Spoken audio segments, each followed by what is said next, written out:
Is your pace a little different now? I'm Greg Bryant. Yes. Right. Oh, Russia. We got it on. I think that's You went down to true. some I'm fire thinking that we've had. A long time ago. I don't. Yeah. Remember your face, I thought I did. Okay. Moved over on the part of that, Yeah, and then they're gonna model the fire station. okay, Now, right now. yeah, It's just. It's, yeah. it's just. Hi.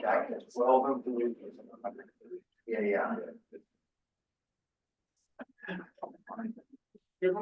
Still, you still. Oh, hi, Nathan. Good morning, how are you? Yeah. Oh, Nathan, did you see the fire over by Hefner? Love Creek? Oh my God. Yeah. No, I have all these friends who's there, you know, that's where they're running their cows and everything. It's a nightmare. Yeah. Ranches. Yeah, I've been watching that one and Falls Fire. And you saw we're out of, we're now getting people from Washington State. Yeah, I saw that. Yeah, that's fortunate. Yeah. 29 people or something Yeah. like that on the news. Yeah. Yeah, that's really too bad. And they just can't catch a break. Like No, They've had, and then like, we're gonna have what, days and terrible days- weather today? Yeah, days and days in a row where you're just not gonna have an opportunity. Well, I'm telling everyone, like, you know, they had the power shut off at China, down at China Hat a couple of Saturdays ago for like hours. And their water comes from Arnold, or not Arnold, from Avion, and they have no generator on it. And I'm like, you have got to find a way to have those neighbors, make sure that you have water. I mean, that's how my first house didn't even have smoke damage, because we had our sprinkler system on. And yeah, it does make such, and especially when it's. You got like, I think fire conspiracy. But yeah, no, I finally got a generator in at my house. Right? So now I've got giant juniper that I'm looking at thinking, oh my God, I gotta get rid of them now. Cause you know, they are like, they fall a certain way, there goes my house. Oh, it's a nice one. Oh, yeah, it's a big one. Yeah. And yet they're all topped and everything's done, but then what do you do? If it gets in the ground. Yeah, yeah. So I'm, Don't let it get in the ground. thanks guys. I know, I need like a tree trimmer to come in and like shape it, like. Like, what do you call it, bonsai tree? Yeah. It's a redneck bonsai. No. A little green touch. Would that kill it if I had somebody come in and like take it down a whole bunch and shape it? I don't think you know pretty almost like bonsai. Well, no, I was just thinking of like, Yeah. you know, there's a couple of them, and of course now the generator's there. Yeah, Oh, well, yeah. no, we took out like 70, 80 when we put in our pastures. But I wish we would have taken out like 100. I calculated they suck up over maybe 55 billion gallons of water a year. Now, somebody yesterday was trying to tell me they take 80 gallons a day. I go like, when you can have that in writing, please send that to me. But I've been told 25 to 40 gallons a day. And of course, they suck compared on if it's a dry year or not, because they can minimize or they can maximize. So what do you think, Kevin? 80, isn't that pretty high? Have you seen that anywhere? I wouldn't be surprised those old growth. It probably is like the stage in its growth and the time of year. Take that, but I wouldn't be surprised. Okay. Well, if anybody knows a really good tree landscaper, I need one. I believe. Yeah, sculpture. Yeah, that's what they need. Good morning, everyone. Thank you for being here this morning. I'm gonna start with introductions. If you're joining us on Zoom, would you please do your introduction in the chat if you haven't already? And I'll start over here. Bill Booth, Fire Chief Center, Fire Department. Morning, I'm Jason Gibbs, Assistant Fire Staff on the Deschutes. Good morning, I'm Craig Lutz, Tamarack Wildfire Consulting. Claudia McDonald. I'm the new project, or rather Firewise resident leader in Rim Rock West. That's great. Thank you. Patty Dare, Deschutes County Commissioner. Lloyd Turner, Eagle Crest Estates Home Owners Association. Very fine. I'm Rochelle Brookins, one of the emergency services coordinators at Deschutes County Sheriff's Office. Good morning, Nathan Garvey, Emergency Manager, Deschutes County Sheriff's Office. Morning, Kevin Moriarty, County Forester. And I'm Corinne Heiner, the fire traffic communities coordinator. And, Kevin, can I do some updates? Sure. Let's see, some of the big updates right now, the ODF and the Deschutes National Forest and BLM have all moved their industrial precaution levels up a notch. So right now there's no use of chainsaws from 1 to 8 p.m. That's kind of the big part of that. So, you know, there's really high risk with the fire danger right now. Yeah, ODF is kind of they don't follow the industrial precaution level, but they've increased their order. They released an order just recently to move that up. The forest has moved their industrial precaution level to 2. And then on county lands, we're seeking a resolution tomorrow with board approval to increase our fire restrictions to kind of mimic the ODF restriction. So that's kind of the big thing with that. The fall fuel reduction grant was due June 30th. So if you haven't turned in your material, please do so or email me for a reason why not. I'm going to be going through those the next week or two to see where we are with all that with the applicants. We had 27 posts that were awarded, so I just need to make sure that we have 27 reports. So the bin rental program that we had this spring went pretty well. We had 19 communities that were involved in that totaled about $45,000. So it was within our budget of what we had. We're going to continue that program. It was pretty successful. We'll probably start the application period next January and run that for about 3 months. And, you know, we're really just trying to make sure that it's a community-based program, but we invite all communities to apply for that. It was pretty successful. If you have any questions about it, just feel free to email me about it. And then also our fuel reduction grant, we anticipate to open that up this September. We have 125,000 allocated towards that grant at this time. Again, that's going to be priority for Firewise communities and doing defensible space around people's property. And then lastly, the one big update is the wildfire hazard map is going to be open. The draft map is going to be open for public viewing. At least what they have said is this Friday, July 18th.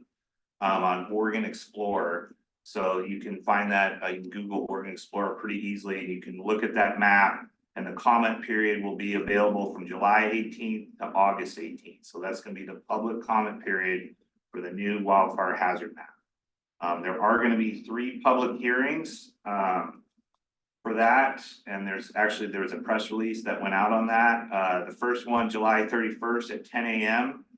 The second one, July 31st at 2 p.m. and the third one, August 1st at 6 p.m. So that's a time where there's going to be an actual public hearing and you can comment on that map. And feel free to email me if you have any more questions on that. And that's what I got for updates. Any questions on update?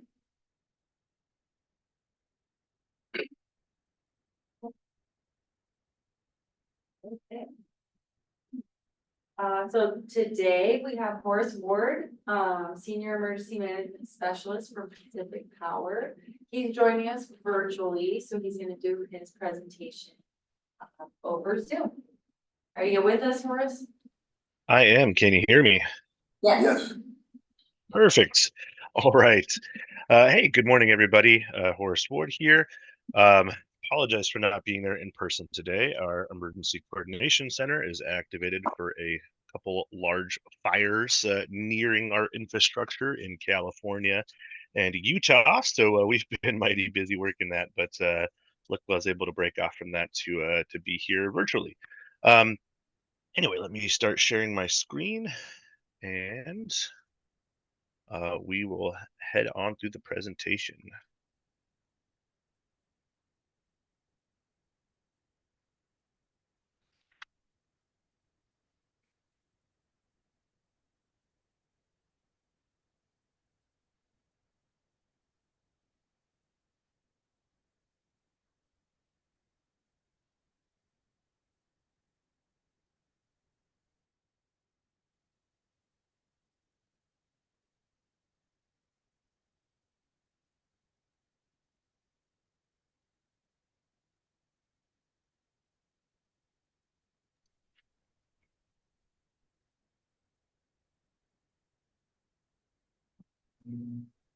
All right, can you see my screen now? Yes. Okay, I forgot that if I do share audio, I can't use my microphone. So I do have a couple videos in here, which if anything, I'll just send if you guys want to look through them. But if not, I'm sure we have plenty to talk about with different things today. So let's get right into it.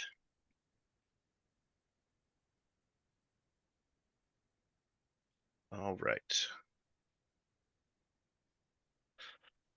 So quick little blurb about me. I've been in emergency management for about 15 years, responding to and managing multiple types of incidents. Most recently coming from Yakima County in central Washington there, and dealing with the multitude of fires they have there. Relevant kind of experience, and why I was glad to be able to join this group is I was the chairman for our Fire Adapted Communities Coalition in Yakima County. Kind of reinitiated that program after it kind of fallen off after some time, and was really happy to lead some very targeted outreach to extreme risk areas. Generally we had gone and done different community events, things like that. But it was nice being able to take the local fire department and some other firefighters out and do door-to-door outreach in some of these areas. Led to direct action by property owners like the next day. It was really exciting. But anyway, that's a little bit about me and some of the passion there for wildfire education. A little bit about us at Pacific Power. We're under Pacific Core, made up of Pacific Power and Rocky Mountain Power. We've got approximately 2 million customers across 6 states and 142,000 square miles of service area. We own and operate 73 generation facilities with a variety of different generating types. And I'm also excited for the planned hydro storage sites, 2 of which will be in Oregon, and I'll show you on a map on the next slide.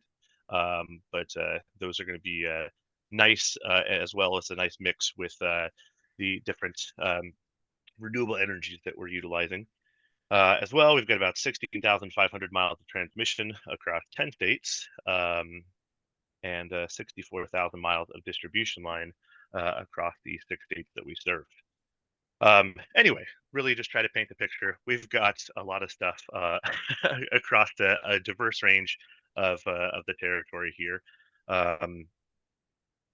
In Oregon, we serve 28 counties. You can kind of see here all the districts. Those are all the different colors painted throughout the map there. The yellow icons are generation facilities, and the orange icons are where the 2 planned pumped hydro stations are scoped to go. Again, obviously, we've got a lot of equipment out there, a lot of assets across the territory, and that's what we get to try to mitigate to and from risk.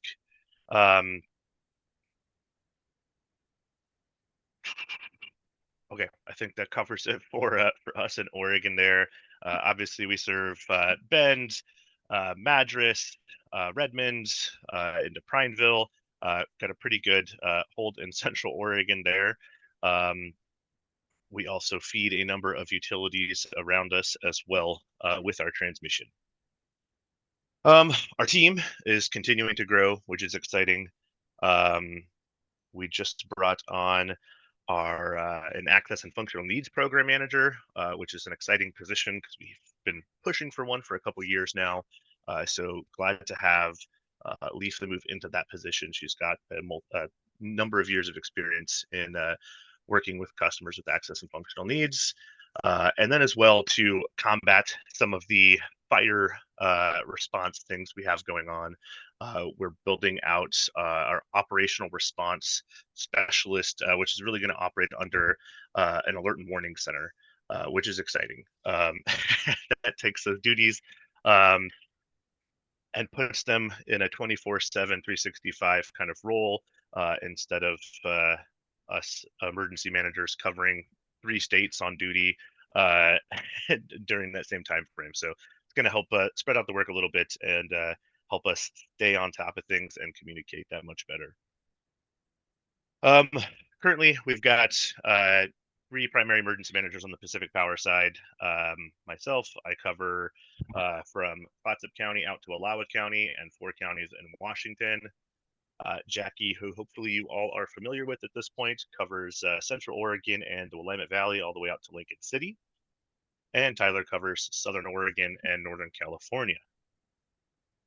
So now I'm going to get into our wildfire mitigation portion of this and talk about the multi-pronged approach we have to long-term mitigation efforts and real-time mitigation efforts, and have a little bit of conversation about where some of those things came from and why they're going on. And I'm sure you might all have some questions on them. So any questions before we jump into this?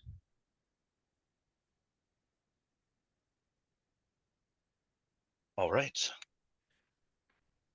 So as part of our approach, we utilize situational awareness, which really just it brings a number of things together. We look at risk modeling over the long term to identify where we're going to do our infrastructure investments, building out that infrastructure to ensure that it's both resilient to fire and any other type of weather events and things like that out there. We also do our daily risk forecasting, which both allows us to understand what impacts we could face across the system on a daily basis, and also helps us see out a few days in advance so that we can push resources ahead of things occurring, ice storms, things like that. We can get there ahead of the event occurring, just to make sure that we've got an adequate amount of staff to help with any restoration efforts that may occur. We also have our operational practices. That's changes, just like Kevin talked about earlier, using the right tools. So, now that we're in that particular season of using, battery operated tools, working earlier in the day, things like that. And then that also helps drive system hardening, which is the rebuilding, reconductoring of lines, and just hardening of the infrastructure, which protects it mostly from one of our greatest risks, wildfire, but also everything else. The next thing I was going to play is a short video, but since the audio's a little goofy, I don't even want to try to goof with that today, but I will send those over. And if you guys haven't seen them, they're pretty good. They help paint a good visual picture of what we have going on out there. But yeah, like I said, I'll send those to you later. All right, so let's talk a little bit about our wildfire mitigation across the service territory. So we've done a lot of risk modeling across the entire service territory. That has looked like plotting every fire in the last 30 years, tying it to weather conditions, figuring out which areas were most at risk and where we needed to invest in, again, those system hardening efforts, because those don't come cheap. So trying to have a very targeted approach to that. That 30-year reanalysis has been quite amazing to see in play, to see when the most catastrophic fire days could occur. It all plotted out against every one of the largest weather and fire events out there. After we plotted it out, every day that there was a massive peak, there also happened to be catastrophic fires on those days that just took a run and did a lot of damage.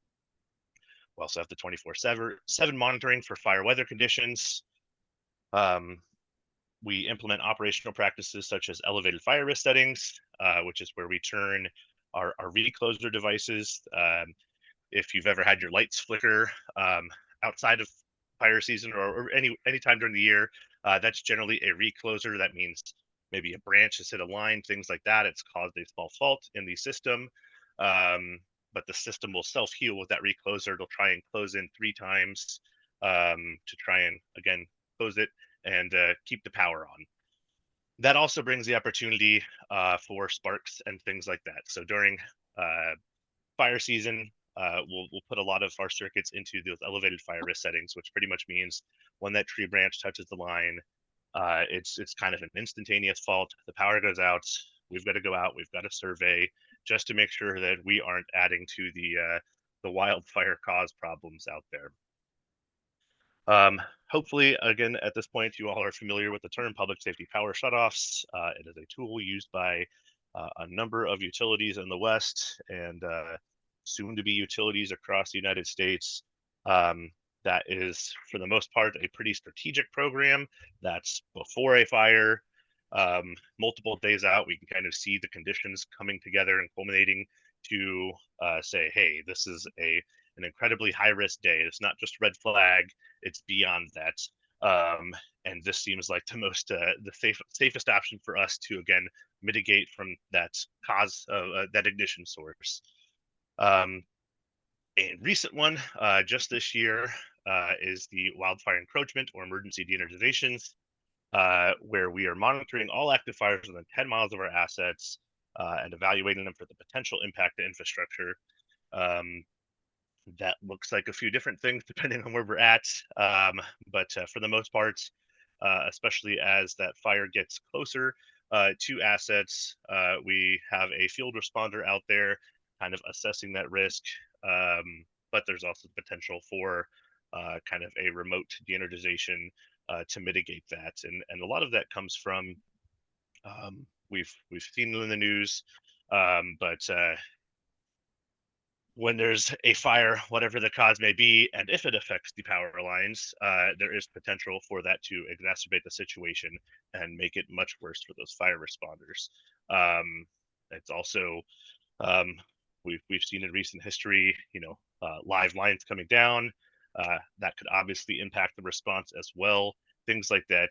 So it's a reactive and proactive measure to eliminate some of that risk around wildfire response. We've also got a very extensive vegetation management process. I'll go over that in a later slide, but really just trying to stay on top of keeping those clearances around the infrastructure to, again, limit the potential for those faults from tree branches and trees and things like that. And then conducting far more annual inspections. I'm excited that hopefully we'll be able to start to work something with the Pendleton UAS test range to start doing utilizing some of their unmanned aircraft systems and students to help us do even more inspections and offer a nice training opportunity. So fire high consequence areas, we kind of have labeled our risk in different ways. Fire high consequence areas is a remnant from California guidance. There was pretty defined guidance on what those areas look like. Population, really just WUI population, things like that. All of that coming together was where those fire high consequence areas were. So that's where we started, was identifying those FHCAs and prioritizing those for mitigation. Obviously, there is way more fire than just in those red areas. So that's why there's been the continued expansion of those things, which is our areas of interest. These are for long-term mitigation efforts, mind you, but it's where the next generation of mitigation efforts are going to come into play with the system rebuilds and things like that. As you can see, hopefully you can see, we've got our previous kind of assessment of what those FHCAs look like and what was in scope there. And now in 2024, same amount of system, which is quite a bit of it. In the FHCA's, that number's doubled, at least on the transmission side. Distribution's added quite a few more. Underground, fairly safe on some of those things. Overhead, obviously added some additional miles, but pretty much, doubled the percent of FHCA on transmission and distribution lines from 6% to 12%, from 9% to 14%, and then also expanded on what those projects will look like across those areas. Another component of that is adding our weather stations. There are kind of inherent gaps with where some weather stations are. They may be at the highest peak, collecting that weather data information, but we really wanted to ensure that we're able to get the most accurate data on our system. So we've started installing, back in 2020, started installing weather stations across the 6-state territory. Currently, we have 272 weather stations.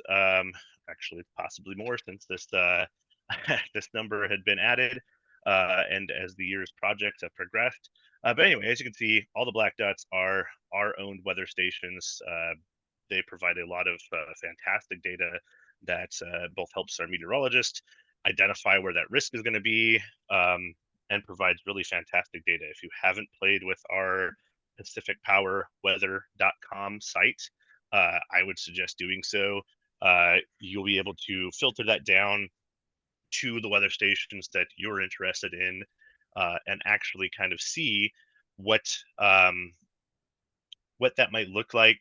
There's really nice histograms there, and sorry, I'm messing up the words there, but anyway, you're able to see where the peak weather is going to be, and what it's going to be, and then have that compared. I think we run that across 3 different models, weather models, so you get a pretty accurate combination of weather forecast there, and then can actually see where like the 95th and 99th percentile winds and temperatures and things like that are for those weather stations. So you can see kind of that historic background to what the weather's been like in those areas.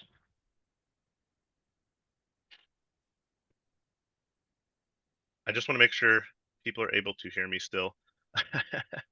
Yes. I'm getting okay. Sorry, I'm just like both my phones are blowing up, so I'm like, I can't see the screen right now. So I'm like, oh gosh, hopefully nobody's trying to reach me and say I haven't been presenting this whole time. All right. Let's continue on here. So system hardening. This is certainly one of the more expensive ways to do things out there. If we had watched that video earlier, over the past couple years, we've invested about 500 million into system hardening, and over the next 6 to 8 years, have $2 billion worth of work scoped for system hardening. That's a lot, but that still only touches about 9% of the infrastructure across our territory, if that puts that in perspective. But what that looks like is an installation of covered conductor, which is really just we'll say a protective case around those power lines. I have seen in many areas where we have this installed, this stuff can take a tree into it, and you don't get the fault out of that, and generally the power stays on, so you get resilience from that year round. And then just installation of smarter system protection equipment, different devices, different things that allow us to sectionalize areas of risk, things like that, and just help the system operate safer and minimize those potential for ignition sources. We also do the installation of fiberglass or steel poles across certain areas, which again are also fairly resilient to fire and other things. They have a longer lifespan than the wooden poles, and they work pretty darn well. And then as well, just like the non-expulsion fuses. Those are the things, if you've ever heard a loud pop in the middle of the night and then your power goes out, generally that's a fuse popping, protecting the rest of the equipment and your home's downstream of that. But a large fault has come through and popped that fuse, much like a breaker popping at home. But anyway, obviously it's a big metal fuse. There's the risk of sparks and things like that coming from that. So we've installed these non-expulsion fuses, which just have a more contained process to operation, and again, minimize that risk. As far as vegetation management, that's expanded quite a bit over the last few years. System-wide for 2024, we have 9,800 miles of distribution planned for veg maintenance. We're on track to hit the numbers, so that's awesome. And then as well on transmission, we've got about 3,400 miles of transmission line. Some of the photos below are of that transmission line work. You can see on the left, that's what that kind of overgrown right away looked like previously. In the middle, we've gone through, done the extensive vegetation management.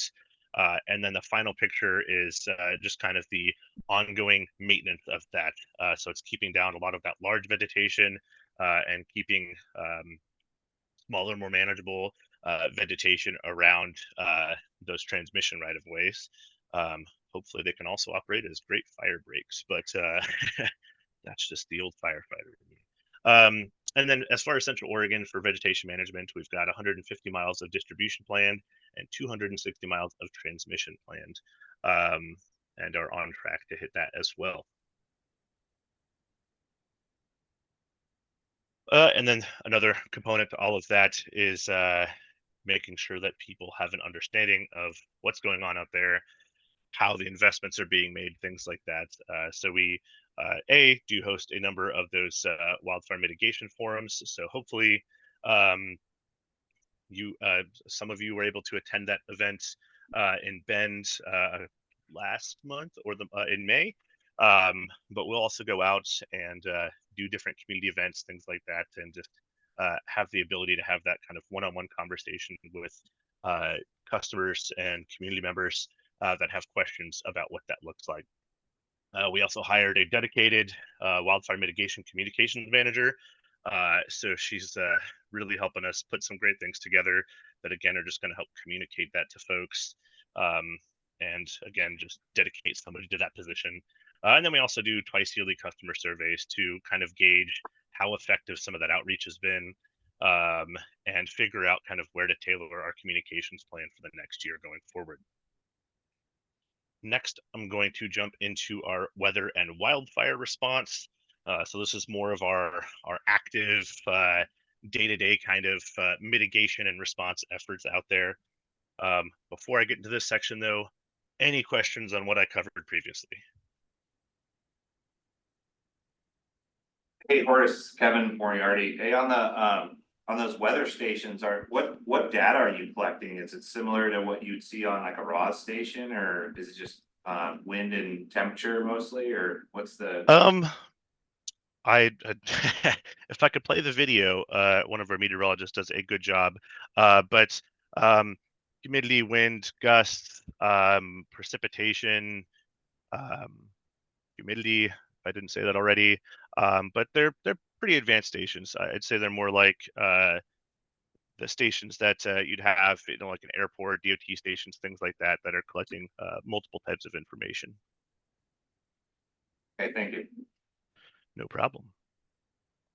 Yeah, Horace, this is Greg Bryant from Shrewsbury Woods. I was just wondering, why is Central Oregon distribution and transmission mileage so much less than, it's a real small percentage of the system wide? A part of that has been work that has gone on previously, but let me see if I can go back here to my Central Oregon slide here. We also have quite a bit of sorry, this is our Oregon. I hid those slides, but I can pull them back up real quick. I would say that it's a mix of where we have territory there in Central Oregon, we don't get pardon me, into a lot of the heavily wooded areas. So that's a little bit reduced there. Obviously, if there are junipers and things like that that are actually getting up into that space around the lines, those are getting mitigated against. But I'd say it's just the fuels mix. We do ground treatment in some areas, but for distribution, we don't do as much on the ground treatment side. don't kill the messenger here. But anyway, I wouldn't say that it's lower than any other. We have a lot of territory, and so we also have to be somewhat strategic about how some of that goes. Does that help answer the question? I can get more definition on on the veg management side from those folks and have them talk to that.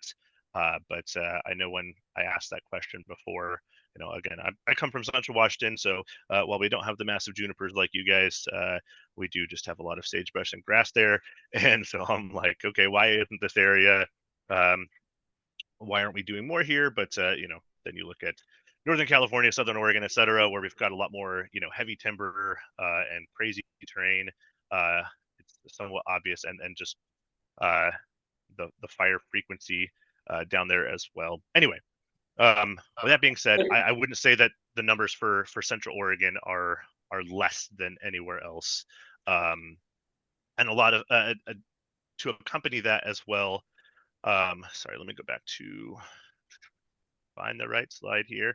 A lot of our distribution is also co-located with our transmission line miles. So you'll have transmission, bigger lines up high, you'll have that distribution down lower on the pole. So a lot of that is co-located. So it's getting hit at the same time. Right. All right. Any other questions on the previous material? All right, now we'll get into the fun stuff and hopefully have some good fun conversation around this. Again, video, I'll send that to you guys as well. That's a newer one that got put together to talk through PSPS, enhanced safety settings, play on the radio, and the emergency de-energization stuff that's been new and fun for all of us. Anyway, the way we get to a lot of that daily situational forecasting, we've got our team of meteorologists. They're running an incredibly high resolution, 2-kilometer resolution domain across the entire Western United States, and looking using the tools that we have. You can kind of see here in this photo how some of these lines are different colors. Those twice daily weather forecasts will actually tell us at a circuit level where that risk is at, which is really cool for having that targeted kind of response and mitigation on an ongoing basis. Because we can say, hey, here's where the winds are going to be the strongest. Here's where we're looking at the highest ice accumulations, things like that. And they push that out in a weather matrix, which drives our kind of daily operations and things like that. We're also looking at all those weather stations and utilizing a lot of that information. Not covered in this slide, but we also are using Wildfire Analyst through Technosilva, which some of you fire folks may be familiar with, to run fire simulations and get a little bit more insight into that fire risk as well. You can see some pictures here on the Pacific Power weather site that I was talking about, where you can see kind of the blue shaded areas, the forecast, the black lines, the actual reported, and then you have that 30-year reanalysis done. And obviously some stations haven't been up for 30 years, so there's not 30 years of data to look at. But going back and looking back at the historical winds, temperatures, things like that, so you can really see, okay, this is the highest wind we've ever experienced at this site in that history time. And that information is actually kind of laid out on there too. So you can see how much data you're actually looking at, which is just another cool resource that I have certainly come to love and utilize a lot. So when they're putting together our matrix, we have 2 columns that help drive a lot of that. One is our weather risk and the other is the fire risk. Generally, we're looking a lot at the weather risk one. That's kind of outlined here. Green, few to no outages expected. Yellow, scattered system impacts. Things really start to pick up for us between that yellow to orange stage, and then obviously orange to red stage, where we're moving and mobilizing resources ahead of an event happening. changing operational practices, things like that, to help us manage through that. We did get to see that work pretty well for us this winter. Pardon me. This winter with the ice storms that were experienced mostly through the Willamette Valley. But we were able to push out a lot of resources and appropriate equipment, tracked equipment, things like that, to be able to navigate the landscape and get the power restored in those places. Anyway, that was a good success for us during that using this process. PSPS, which again, hopefully folks are familiar with what that kind of looks like at this point. We have a whole plan around what a public safety power shutoff looks like. We'll probably see something like this coming maybe 7 days out. That's when we give a courtesy call potentially to our emergency management partners and say, hey, this is kind of what we're seeing. This is kind of the area we're looking at. Nothing's official yet. But this is what we're seeing, and just give a little heads up and give as much advance notice as we can to this event coming up. At 72 hours, that's when things really kick off. That's when we're notifying those public safety partners, other community stakeholders, things like that, other utilities, and critical infrastructure locations, and saying, hey, here's what we're seeing. We'll hold a cooperators call, get everybody on the line, have our meteorologists walk through, again, the risk that's there and why we think this is the appropriate mitigation measure for us at this time. We'll activate our emergency coordination center and our playbook. We'll also begin patrolling lines for any correctable conditions. Maybe there's something irregular out there in the system, and just try to fix that ahead of time as well. It also helps in pushing resources to areas. We'll also do some additional vegetation management in those areas, things like that that are outside the scope of that planned work, which just helps in the long run as well to get more of that taken care of. At 48 hours is when we start the customer contact. That's the phone calls, the text messages, the emails, et cetera, that go out to all customers. If they are registered under our medical baseline program or have self-identified as having access and functional needs, they get a direct phone call from our customer service agents, who then talk through what resources are available, see if they've got a plan, see if they've got any issues, which then we would communicate with our county emergency management partners as well, and just let them know that those folks have a plan, or they have some unmet needs that we might not be able to meet. We'll also start looking at our community resource center planning process, which is where we work with the county to kind of identify the best location to serve that affected area with what is really just an enhanced cooling shelter, either a brick and mortar facility or a tent that we can set up anywhere with HVAC power. I don't know if I have that slide in this deck, but anyway, it provides a number of things: on-site medical, just a place for people to, again, get on the elements, charge their devices. In a longer duration event we had from a fire last year, we rolled one of these out. People were bringing in their CPAP batteries, things like that, and we're charging them, and they were able to get on and get through, which was awesome to see in action. At 24 hours to the event, continue to update customers, let them know what's going on, where things are going to go on, what that might look like. And then if there are any uncontacted medical baseline customers, we'll reach out and see if we can't get a welfare check done just to make sure that they're okay and make sure they've got the information about the upcoming outage. Honestly, for me, these are optimal situations because we've got time to plan and prepare for them, and have adequate time to contact folks to let them know what's going on. So anyway, that's what a lot of this process looks like.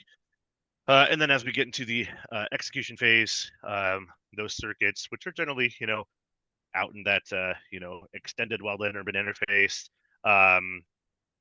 generally lots of treed areas, things like that. That's where these mostly could occur at. But anyway, limiting the scope down to just where the hazard area is at. And again, if those conditions present themselves that meet the criteria, then we move forward with things and de-energize those circuits through that hazard period, and then just continue to update customers and partners through the duration of that event. as well as open and staff that community resource center throughout the day. All right, now Horace, oh, yep, go ahead. this is Greg Bryant again, the Shrewsbury Woods. I was just wondering, has climate change had any change in your forecast in some of these categories? I would assume they have. And then have you seen any changes because of climate change? So I mean, we're looking definitely more at the real-time data, right? Right. And that that's why we're reassessing those risk maps and things like that on an annual basis to kind of see what may have changed, those environmental conditions, additional fire activity, things like that. But yeah, I mean, I would say that um, I used to have another slide in this deck that also just showed the fairly obvious trend of large wildfires and having a definitive upward trend across the United States in what those large, tens to hundreds of thousands of acres wildfires look like. Um, and so yeah, I mean, it's an increasing risk across the board for wildfire. Um, there's data behind it to support again that it's continuing and in an upward trend. Um, so yeah, I would say that's also possibly an indicator of of climate change and those effects. Yes, Does Horace. that answer the? Oh, yeah, go ahead. Horace, this is Dean Richardson from Upper Deschutes River Communities. And I was curious about when the electricity is shut off to areas where an active fire is occurring, or maybe the conditions are very severe. What's the main trigger? So for a PSPS, when the outage risk, right? So that means generally high winds, things like that. That means trees can potentially be coming down. The unsecured trampolines and lawn furniture can be getting thrown up into the system. So again, the outage risk correlates with the wildfire risk. Had us, incredibly, generally tail end of the summer after fuels have been able to cure the whole summer. They're in prime burn condition. Um, generally we're above and beyond what a red flag warning would be looking at. Incredibly dry fuels, the right conditions to sustain, not only sustain, but grow a fire rapidly. And then we're also looking at, if this is an area further out in a very rural community, what's the fire response look like there? Obviously, if a small fire kicks off in a downtown location, you're going to have fire resources there fairly rapidly. But if it's out in a rural area, what does that look like for being able to jump right on that fire and get it out beforehand? That's also being something that's being looked at and is a part of those cooperator kind of calls and things like that. Does that help answer that question? So does that mean that there will be instances where because the weather is severe, even if there isn't a fire occurring, that you're doing it as a prevention measure? Yeah, that's really what the PSPS is. I mean, it's pre a fire starting. It's a mitigation measure meant to again, historically we've seen over the last few years, especially California, Texas, Hawaii, things like that, where those conditions and then anything that caused a fault then caused the spark, and then we have a fire that potentially could have been prevented. In the last event we had like this, which was in 2022 in the Willamette Valley area, we ended up finding 8 conditions. So I think there was 8 different trees into the system during that event. All of those, could have potentially been a larger, much worse event, especially with those high downslope winds that were hitting those areas. Could have turned into some pretty catastrophic fires. And so that's really what it's looking at. Again, for us, we've only done 3 of these in the 5 years we've had a kind of PSPS plan. and the longest duration was about 18 hours. So that's not to say it might not be worse, again, as conditions kind of continue to worsen, but it's more or less a last resort mitigation effort when we're at those highest risk periods. I get you, and one of the reasons I was asking the question is I've had some inquiry on people wanting to protect their structures, but right at the time when they would most need to do that, maybe the power is cut off and they don't have water pressure. Yeah, that is that is certainly something I'm familiar with in those areas, and I know that was even conversation earlier, I believe, that hey, the power is out and we couldn't run those pumps and things like that, and the emergency manager in me is at any time there could be a power outage, and it could be at a time when you really need the power, and so that's why we're also trying to push a preparedness message. But regardless of that, it's also something taken into consideration in those cooperators calls. Hey, what does your kind of your firefighting plan look like? Do you need to use wells a lot? Okay, can we potentially help get power to those wells? Things like that, while also helping to mitigate the risk of additional fire starts and things like that from the infrastructure. So yeah, there is potential for that, but again, just kind of seeing how the dynamic across the nation's even going. I mean, I've seen some potential federal legislation that's going to that this will require all utilities across the United States to have some type of proactive power shutoff plan. And so with that, I'm just trying to say that I think preparedness for events like that on a personal level and a community level is certainly something that we'll want folks to really focus on and think about. Nathan, you can throw anything extra at that if you want. I'd love to, actually. Yes, please. Yeah, I think that the reality of it is that, they're doing PSPSs to prevent an ignition during critical fire weather periods. So that's important to not have those fires start from a transmission or a distribution line being impacted or faulted.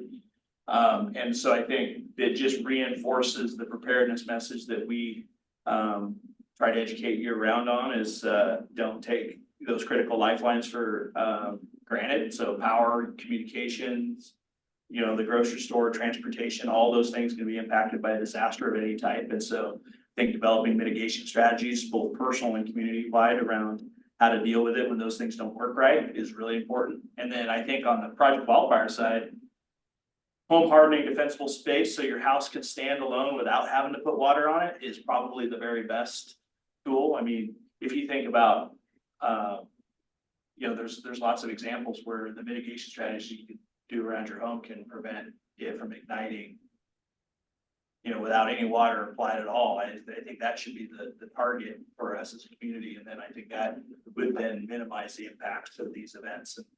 And that combined with generators and alternate power supplies and things like that, again, those cost money. So those are challenges. But yeah, I think we need to just be more used to losing critical lifelines in general. And then that's going to help us be more resilient when a real bad day comes. I did hear an advertisement this morning from the people who actually did our generator, because I wanted that generator for my well. I didn't care about anything else, the well, just because I have animals. And yeah, and it's like, how long are they gonna have it shut off? But they were actually offering interest-free loans to people. And I know when they did ours, they were going to do for more people, so it is a huge business. The people that realize that live in the rural community, if you don't have your water, you are really, it's a bad time. Yeah. And I certainly won't promise anything, but there is certainly push and interest, especially from our emergency management team, of finding some programs. I mean, we do have a number of programs out there already that can help get even whole home generators in the state of Oregon installed at homes of customers with access and functional needs, or especially those with that are in our medical baseline program, which really just says that they have a medical necessity for electricity in their home. So we do have some programs for that. Which is fantastic. But we're looking, we're pushing to have that expand a little bit more as well from our team's perspective, just because we also get it.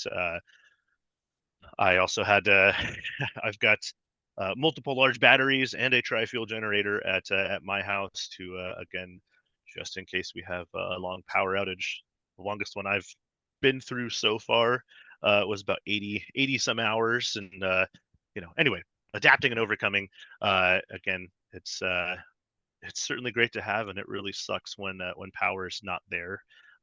So it's kind of been cool to come here and continue that message from my previous life of just think of your life without power, and that's kind of the level to which you need to be prepared for. So anyway, that being said, there's also obviously a lot that goes into that, but I'll leave that mostly for Nathan to take and continue to echo on his messages.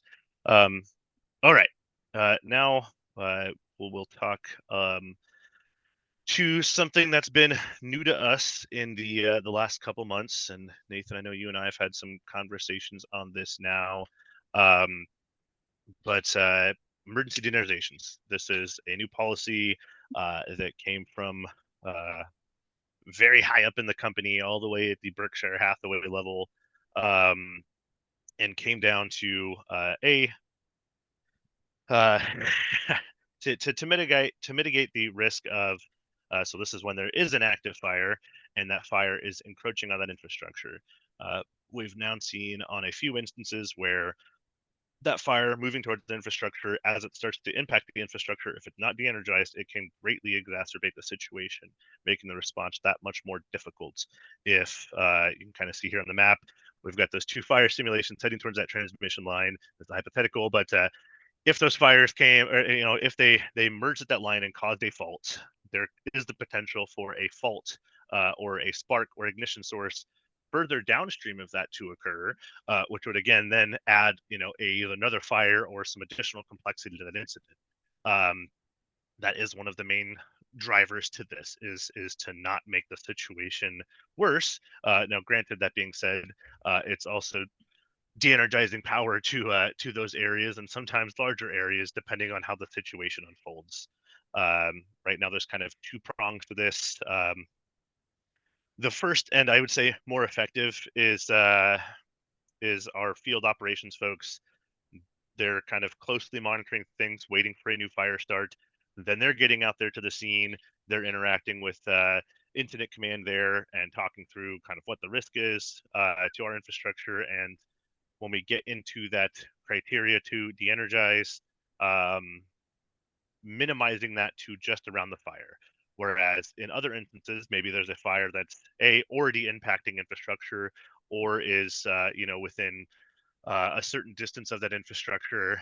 It can be operated remotely as well from our control center. But those devices, the SCADA devices that control the system remotely, are generally further downstream on the circuit, so you're taking out a much larger portion of that. This has been our team certainly had a lot of growing pains on this, and really have just continued to work with our partners to understand the impacts of these things and document them, and then push that up the chain to say, hey, let's continue to reevaluate this policy and figure out the best way forward with this. Anyway, it's been something we didn't have a lot of input in at the start, but glad we're finally able to get some input into that and make some of the changes that allow for either a minimization of impact from this type of de-energization, and more coordination potential, because the first iterations of this, as soon as the fire was noticed and it was within that radius around the assets, de-energization was immediate, and we were finding out about it after the fact, and now we're getting some time to be able to get ahead of things a little bit better. But anyway, you can see what we've got here, and I know we've had a couple of these in the Central Oregon area, and again, kind of just want to take some of your questions, comments, concerns here, so that I can forward them up the chain and continue to right size what this looks like. I have Any? a question. Go right ahead. Boy Turner from Eagle Crest. How are you coordinating these shutdowns with some of your neighbor providers and the more regional transmission lines like BPA? You know, you guys all working together on these things, or is it more piecemeal where each company or organization is doing their own thing? So I'll say that currently this policy for these types of de-energizations is done at Pacific Power, and then I believe 4 other companies across the US at this point. The coordination side, though, is done, so our grid control, which oversees all of the bulk electric, the transmission, that's across those 10 states, those folks are directly working with, BPA actually to the fire in the pine. They alerted us. We had a little bit of infrastructure down there, and they alerted us to the event. So anyway, there's tight coordination occurring there. And then it was just kind of getting an understanding of what some of that looked like. I actually know today down in La Pine, I believe a U.S. senator had invited us to a meeting to talk through the exact topics we're covering here today. I'm not sure what the outcome of that meeting is going to look like, but it will be interesting to see kind of what comes out of that meeting. I don't know if it's going to be kind of a, hey, here's kind of the most direct approach that's currently being done by utilities, and saying, hey, other utilities, do you need to adopt strategies like this? Again, I'd say nearly every utility at this point, especially on the West Coast, has some sort of public safety power shutoff plan, which again are fewer and far between, at least historically so far. And there is some wildfire mitigation aspects to that, but I also kind of highlighted the cost of that. So smaller utilities aren't able to potentially do as much of that system hardening as others are. But anyway, that being said, yes, there's coordination that kind of goes on between the utilities to again understand the impacts. If we're feeding another utility, obviously we're going to be calling those folks and letting them know what's going on, so they have time to communicate with their customers. But yeah, it's been a pretty dynamic situation so far. Horace, it's actually, this is Commissioner Adair. It's actually Congressman Benz who covers Eastern Oregon. He's having the meeting this afternoon in regards to the Darling fire and the impacts for our region. Yeah, no, we had gotten invited to it, and we're figuring out who from our team was going to be attending that. And then the scope of the meeting changed a little bit. So anyway, yeah, I'm again excited to kind of see what comes out of that meeting, because that Darlene fire was certainly a good one, one of the first ones, bigger ones in Oregon, for sure, that had some big community impact. So yeah, anyway, be interesting to see what that looks like, because to my knowledge, Midwest did end up having to de-energize, correct? Yes, so there was no power to the area. Okay. I talked to Midwest on Mid-state, Saturday. sorry. Mid-state, yes. Yeah, sorry. So anyway, just kind of continuing to echo the fact that there may not be power at times, and that's certainly not something that the utility, we've always been we want to keep the power on. That's what we've always done. So it's certainly been a different dynamic, especially for a lot of the operations folks to adapt to in this grand scheme of mitigation efforts.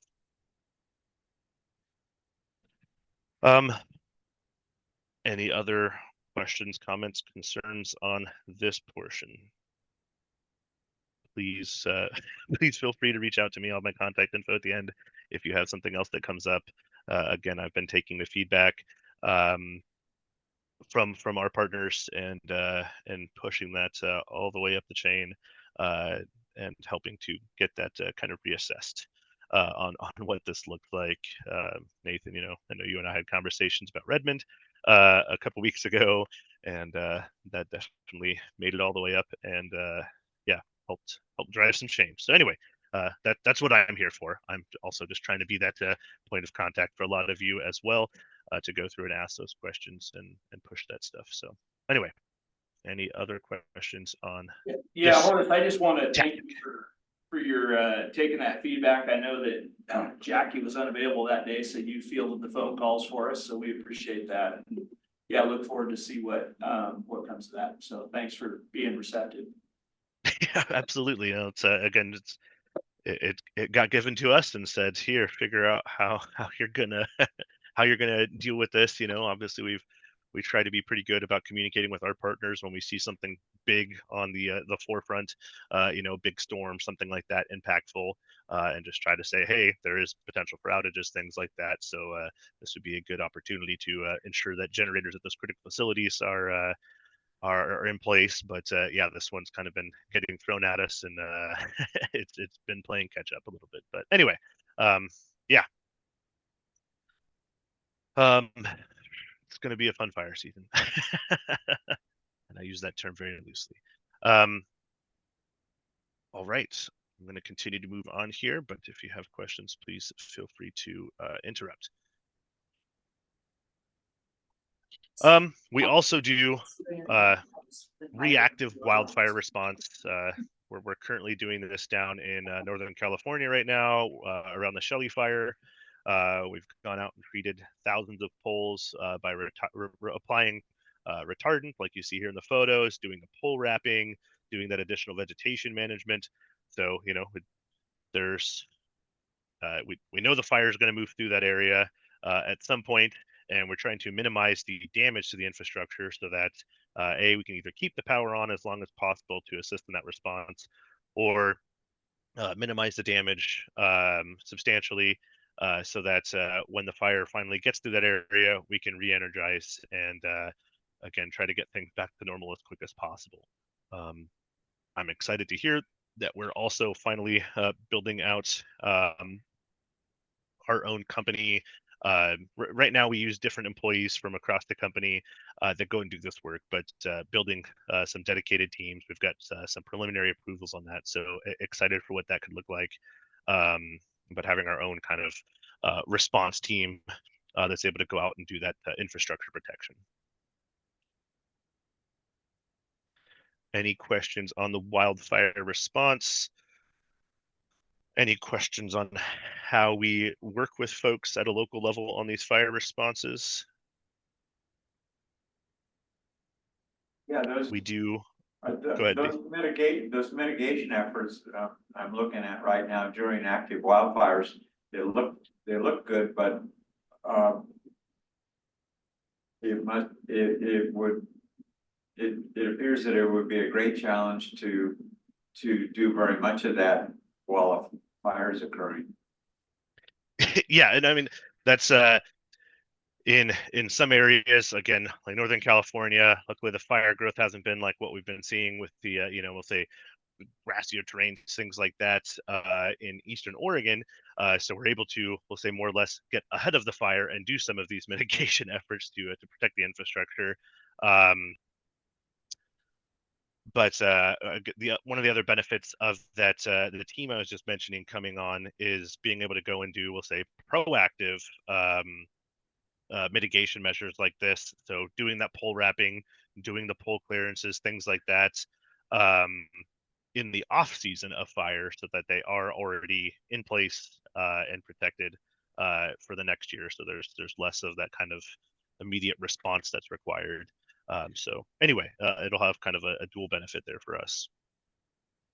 That makes sense. Thanks.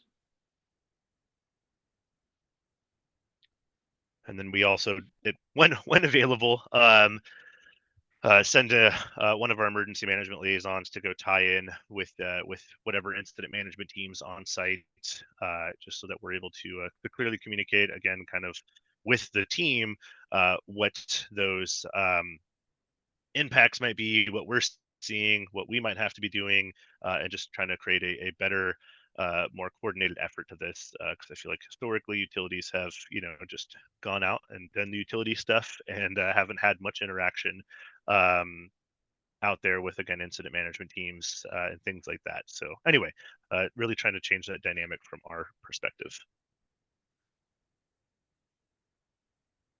All right. The next thing I'm going to talk about is kind of rehashing on what some of the services for our access and functional needs customers looks like. We've got a medical certificate program, which kind of prevents any immediate disconnection of electric service, and kind of work with folks to set up payment plans, things like that. With the understanding that especially the folks that have a medical necessity for electricity in their home are going to be the first and most greatest impact generally by an outage. This also helps us kind of have that more enhanced communications with those customers and make sure they have an understanding, especially if we've got forewarning of an event coming up where there's the potential for outages, being able to communicate with with them much more clearly, and having a process to ensure that we are communicating with those folks fully. Customers can also go and self-identify as having access and functional needs. They don't have, a medical certificate from a medical professional, but they're letting us know that they have some sort of access and functional need, and that again also helps with the enhanced kind of communication side of things. And then, as I was talking about earlier, we have what's called the portable power station rebate, but we did just kind of update the scope of this to not just include those larger like portable battery banks, things like that, but also to include whole home generators, and are kind of, again, continuing to reassess the program and enhance it wherever possible. It's been an exciting program to see roll out, and just trying to get this information into a home healthcare providers hands, and those customers hands. I think has been the greatest issue thus far in getting these deployed out more, and getting this opportunity out to folks. Any questions on that?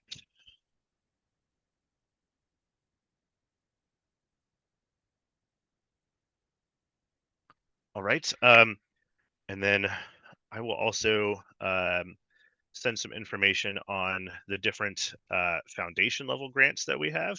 So we've got our kind of philanthropic arm of the company that does offer a number of different grant opportunities that can help communities, install generators at critical facilities, do a number of different things around, there's 5 different topics, or 5 different grant types, I guess, that kind of fit into that. But anyway, easy grants to apply for and easy to manage, a lot nicer than some of the federal grants, I'm sure, especially Nathan's got to deal with. So that's a nice option. And then we also have the Blue Sky program, which I know City of Bend at their water treatment facility took advantage of that a couple years ago, and got a whole solar array installed at the facility, which offsets operational costs, things like that, and provides some could provide some additional continuity again in the instance of a power outage, especially when coupled with some sort of storage potential, which was a program we offered last year, that got piloted in Oregon but did not get utilized as well. So anyway, also trying to get that one back on the list of things, and see if we can't get more folks to take advantage of that. All right. That kind of brings me to the end of things here. I know I covered a lot and probably talked pretty quick, but just wanted to try and get this information over to you folks in the time I had available today. Any last questions, concerns, comments you'd like to pass my way. If not, my email and my cell phone number is there, along with Jackie's, who is your area kind of emergency management point of contact. But if you've got any questions at all, please feel free to reach out, and we will do what we can to help work through issues or answer any of your questions.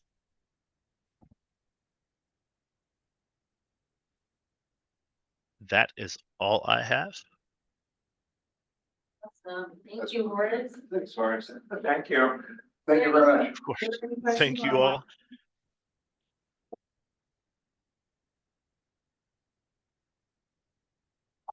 I don't see any questions in the chat. Unless anyone has any, they can either speak up or out of the chat, or we'll just go into our roundtable. One comment in the chat from David Mormon with Red Cross. He had to leave early, but he said that wanted to report they've been very active the past few weeks, staffing shelters and temporary evacuation points throughout central and eastern. Right. Want to start on the roundtable?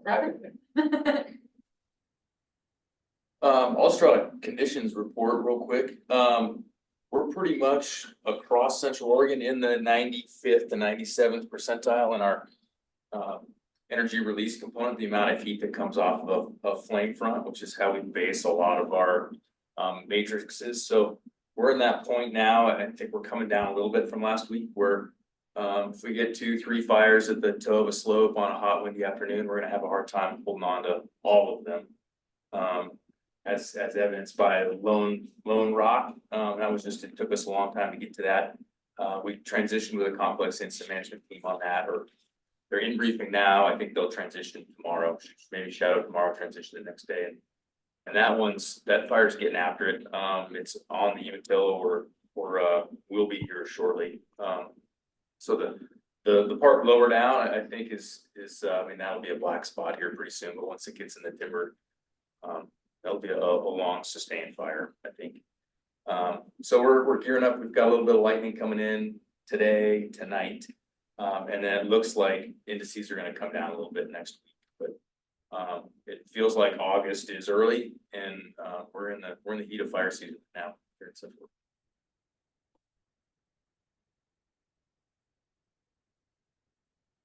Oh, hi. Anyway, I have nothing to say other than I started this job in May, and certainly I'm learning a lot. Our neighborhood did, so I call it the walkabout, the risk, fire risk mitigation evaluation area good, and that too, I learned. It's challenging, isn't it?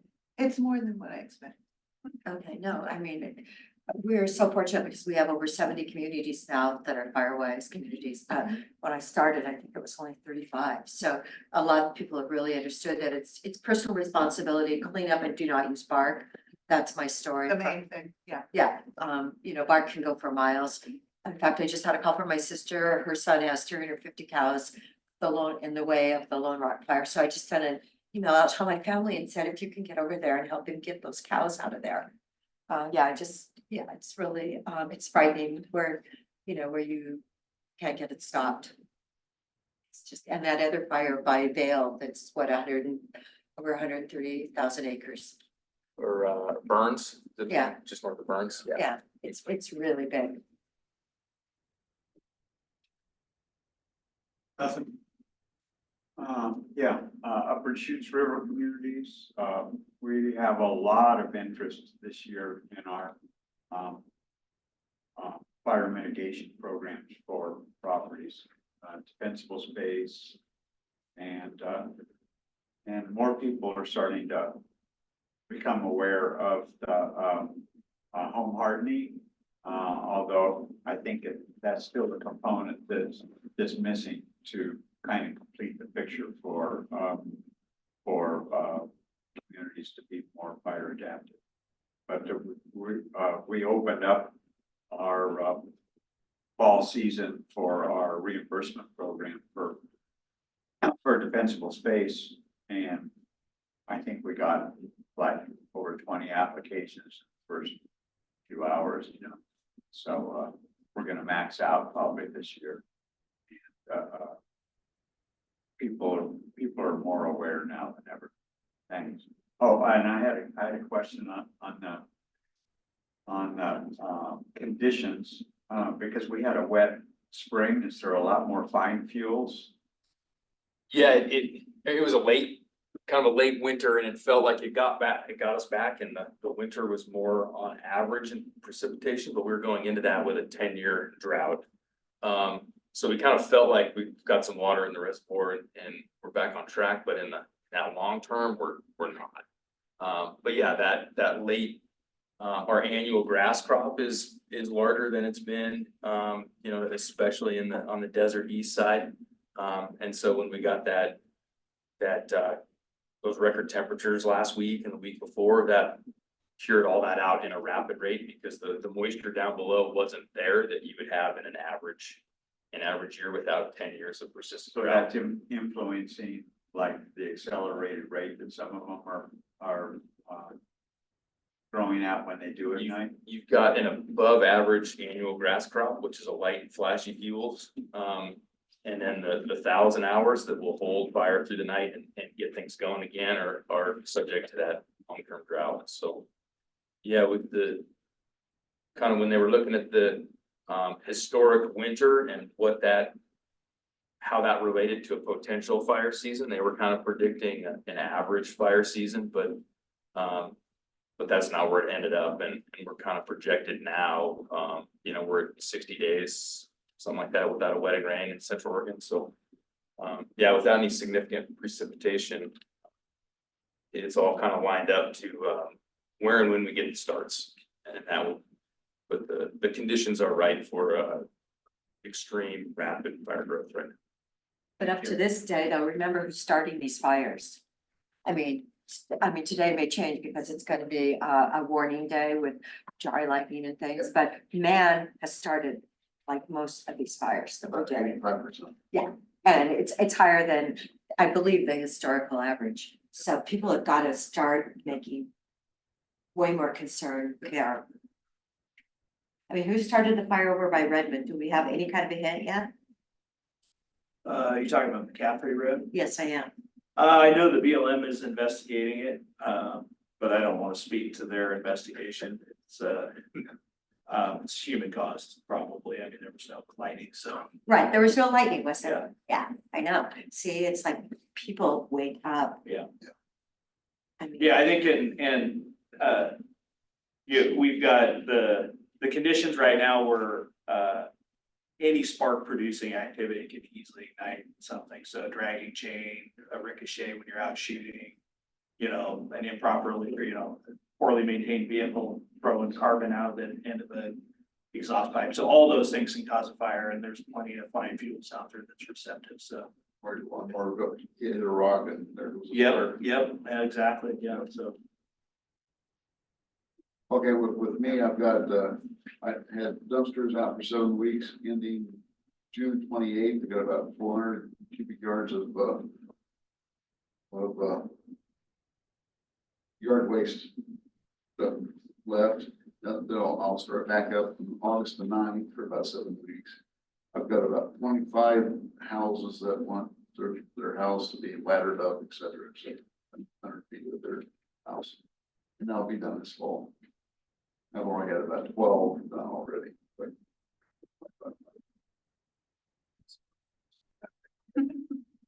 Craig, is that with like the 150,000 you got, or just use your 6,000. 156,000? State. Yes. Are, Okay, so you used almost all of it, but incredibly well spent. I'm not even halfway through yet. Oh, you're not, so you still have plenty left? Yeah. Oh, good, okay. I got next year. Yeah, all over here. Thanks, Greg. I don't have anything to add today. I think the only thing I'll mention is we're either scoping or rescoping a couple of grant opportunities. One is we're working on a scope for a mitigation grant to do an evacuation time estimate. So we'll see how that works out. It's kind of a little gray niche area within the national or the hazard mitigation grant program, so. We'll see if that gets approved, and then, we're rescoping an existing, hazard mitigation grant that we got pre-COVID to, can potentially, develop or, adapt an existing online self-assessment for home risk assessments that then would help capture people that maybe aren't so willing to have people come out to their property to do those assessments, but then might crack that door open to more assessments and mitigation. So that's a couple of projects. Well, any updates online? Have anything?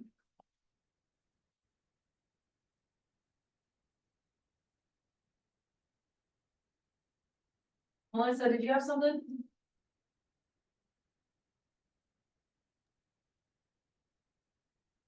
Just trying to get this working. Can you hear me now? Yes. Yeah. Excellent. Yeah, no, just keep up the great work. Everybody is doing a fantastic job. We are getting so many requests for assessments and people that are super concerned as becoming Firewise as a community as a whole. So keep that up. And then the other thing I wanted to share is tomorrow from 6 to 7, a former Ben Fire BC is going to be doing Ben's fire history. It's an hour of kind of his take on things over the years. So it should be pretty interesting. It's at Worthy Brewing, and just wanted to get that out there for you guys. There we go. Is it Dave? Is it Dave? Of course it is Dave. It's Dave. Yeah, it's That's a Dave. perfect project for Dave. That's awesome. He is such a good historian and he Yeah. really loves this stuff. So if you can support him, it'd be great. I'll be there. That would be fun. Thanks, Melissa. Thanks, Melissa. Well, Hey, anyone else have anything to share online?